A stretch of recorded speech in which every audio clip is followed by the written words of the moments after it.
What's going on, people? We are Tottenham TV, back here for another episode of Predicted Lineup as we face West Ham at the London Stadium in their cup final Wednesday night, nighttime kickoff. I'm very much looking forward to it. We're going to be there under the lights at the London Stadium. Don't know about the London Stadium. Looking forward to that. Yeah, take your binoculars, guys. Exactly. Take your binoculars.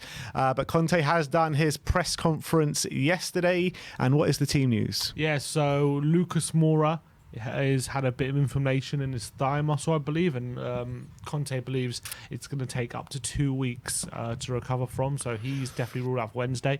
Bentancur suffered from a concussion on Sunday, which obviously he got taken off late in the game on Sunday, so he's almost certainly going to be ruled out, although not completely confirmed whether he is out. And Romero and Ollie Skip have returned to training, which is very positive news. And so they are potentially available for selection if they get enough training time this week. Yeah, absolutely. So let's get into it. We're going to a 3-4-3 formation. As per usual, in goal, obviously, Hugo Lloris. Yeah, captain. And what else? 2 clean sheets in a row. We're doing well. And what else you got to say about it? I know, it's always the biggest, it's the hardest one to introduce. Yeah. Lloris. It's just like, yeah, Lloris. Yeah, well. All right, so Lloris in goal. Right centre-back is an interesting one with Christian Romero being back. We're starting with Davinson Sanchez. Yeah, look, we haven't conceded a goal since he's come in. If there's any doubt whatsoever about Romero, then we stick with Sanchez. That's how it is, I think, for me. And if Romero is fully fit on the weekend, you bring him back in then. I think Sanchez has done well. We haven't conceded. I think he's played really well himself. He's been improving a bit on the ball as well. So I'm tempted to keep with him. He's also very physical, very strong, and we could use that. So that's why I think we're sticking with him. Yeah, I kind of agree. I mean, if it ain't broke, don't fix it just yet. And I think the defence have been performing really well, and Sanchez has been a vital cog of that. And I think you're completely right when you say if there is any sort of inkling of doubt that Romero isn't 100%, then we got to stick with Sanchez. Let's move on to the centre, and this is an easy one. Eric Dyer is just going to slot straight back in there. Yeah, no doubt about that. Needs to work on not being over exuberant when he's looking to press players and getting caught. He's happened twice already in the last 2 games. Going to be probably up against either Antonio or Scamacca. It's going to be an interesting battle, either one. But we're thinking, obviously, he definitely starts here. Yeah, and then alongside him to make up that back three, we're going to stick with Ben Davies. I mean, obviously Clement Longley is waiting in the wings there, but we are sticking with Ben Davies. Yeah, I think Longley will get his chance sooner rather than later. I just don't think he'll be in this game. I think Davies understands the London derby and what it means. I think he'll come into this one. I think maybe it'll be too early for Longley. I wouldn't be surprised, though, Fulham on Saturday, if maybe he gets the nod there. All right, so that makes up the back three. Let's talk about the right wing back, and Emerson Royale is definitely going to be a key part here. I mean, he didn't really get forward in the last game, but his defensive capabilities are really going to stand us in good stead for this one. Yeah, I think he had a good game, and I think with West Ham can definitely be dangerous going forward, given the opportunities. I think we're going to want as many physical players in there as possible. So I think Emerson over Doherty will probably be the shout here. Obviously, Spence is probably going to be on the bench as well, but I think Emerson gets the nod. And then to make up that back five on the left wing back, we're actually going for Sessegnon over Ivan Perisic. Yeah, Perisic went off after with about 15 minutes to go in the last game. He nearly got taken off a lot earlier, but Conte obviously decided to keep him on for a bit longer. I just feel that potentially Perisic, him being 33, do we want to start him too many games in a row, especially midweek games? Obviously, he's one of the fittest players in the squad, to be fair, even at that age. I just got a feeling Session's going to come in for this one, just make us a bit more solid. Then obviously Perisic might come on in the second half. Yeah, and I think with the kind of games coming thick and fast now, you're really going to see squad rotation coming to use, and we're going to see this big squad and how good they actually are, as Conte said in his last press conference, well, one before the last press conference. So I think Perisic and Sessegnon will be heavily rotated over the next month or so. Let's go through that back line with you guys one more time. So in goal is going to be Hugo Lloris, Emerson right wing back, Sessegnon left wing back, and a back three of Sanchez, Dyer and Davies. In the middle of the park, we're giving a first start to Yves Bissouma, seeing as Bentancur suffered concussion. Yeah, we're giving him his debut, which is very exciting. I don't think he didn't even start any of the friendlies, did he?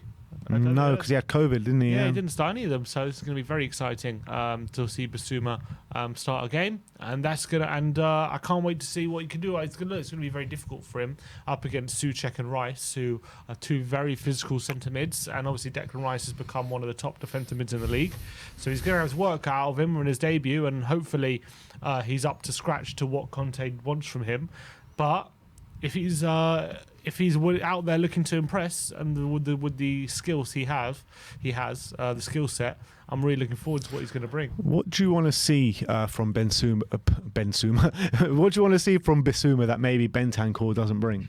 I think his ability to be press resistant. I think Bentancur obviously is quite press resistant, but I think Bissouma brings it to another level, and I think hopefully he can be a bit more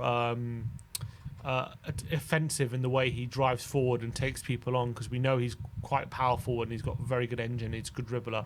Obviously, he's also got a tendency to play it safe a lot as well, Bissouma, so I wouldn't be surprised if there's a lot of that. But hopefully, if he picks his time right, he can get forward a bit. Alongside him in midfield, we're going to stick with Pierre-Emile Højbjerg. Masterclass performance last against Nottingham Forest, and he's been one of our most consistent performers since Conte has come in, to be honest. Yeah, and I think he's one of these players who just goes under the radar with all the good work he does. And I think even oppositions, like I think they can underestimate him, how good he can be on the ball if you give him the opportunity. So hoping he's going to be up for the battle as always away at West Ham. So he obviously starts alongside Bissouma. All right, so that's a middle two of Bissouma and Højbjerg. Let's talk about the attack now. On the right-hand side, we're going to stick with Dejan Kulusevski, who's been awesome so far this season. Yeah, he's been very good, and no problem starting him again.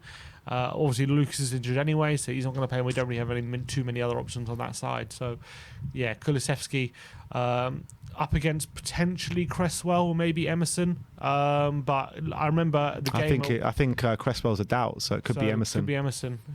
Could get a lot of joy out of him. I think so.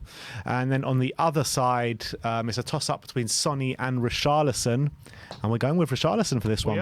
We think he is going to start on Wednesday. Interestingly enough, I know. Look, not so much because Sonny's been bad, more because he's been good, and I think he deserves the chance to start a game. And I think as well, although I said before about Davis, how he knows what what the derby means, I think Richarlison doesn't need to know what it means. He will it's just know what's in him already. Exactly, that's what's ingrained in him, and he'll be well up for it. He'll thrive off that.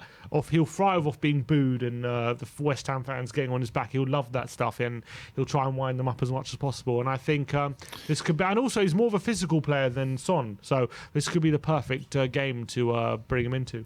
Yeah, you're going to see Richarlison doing keepy ups all over the pitch on Wednesday night, but. To be fair, though, this is a game where Sonny usually thrives in. No, not to say that. I'm just saying he's a bit off form. Richarlison has been brilliant in his cameos. He's due a start. We got a lot of games, so give him a start. All right, and then to make up that final 11 is obviously going to be Harry Kane up top, leading goal scorer in London derbies, isn't he? He is, and he likes to go against West Ham as well. Got another brace on Sunday, so he'll lead the line again, and hopefully he'll get on the score sheet again. Yeah, so let's run through that team with you guys one more time. So it's Hugo Lloris in goal, a back three of Sanchez, Dyer and Davis. Wing backs on the right is Emerson Royal, on the left is Ryan Sessegnon. The middle two of Pierre-Emile Højbjerg and Yves Bissouma. Kulusevski and Richarlison supporting Harry Kane. If this is the lineup, what score prediction are you going for? 1-0 Spurs, I said. 1-0 Spurs. Yeah, 1-0. Who's going to score? I think it's going to be close. I'm going to go Richarlison for the Richarlison. win. Yeah, why not? Get his first goal for Tottenham. I think it's going to be a physical battle. I think West Ham are going to be up for it, and they're going to try and drag us down to their level in terms of making it very physical, and they're not playing very well at the moment. But we just got to be up for the battle, and if we are, and we have the quality to make the difference. So 1-0. Look, we all know how poor West Ham have been so far this season, but when this game comes around, doesn't matter what form they're on, they always turn up. So our players are going to have their wits about them. They need to perform for 90 minutes, not just 45 minutes. And I believe that we could do that. And I'm going for 2-0 to Spurs. West Ham have only scored 1 goal this season, so hopefully our mean defence can keep them out, as most of the other teams that they played have done as well. And with my scorers, I'm actually actually going for 2 first goal scorers for Tottenham. I'm going for Richarlison to get one, and I'm going to go for Yves Bissouma to get one as well. Bissouma to score? Yeah, Bissouma to score. All right, so that is our predicted lineup. Let me know in the comment section below if you agree with our lineup. If you disagree, let me know your lineup in the comment section below. Thank you everyone for joining us today. Like, subscribe and comment, and as always, come on you Spurs.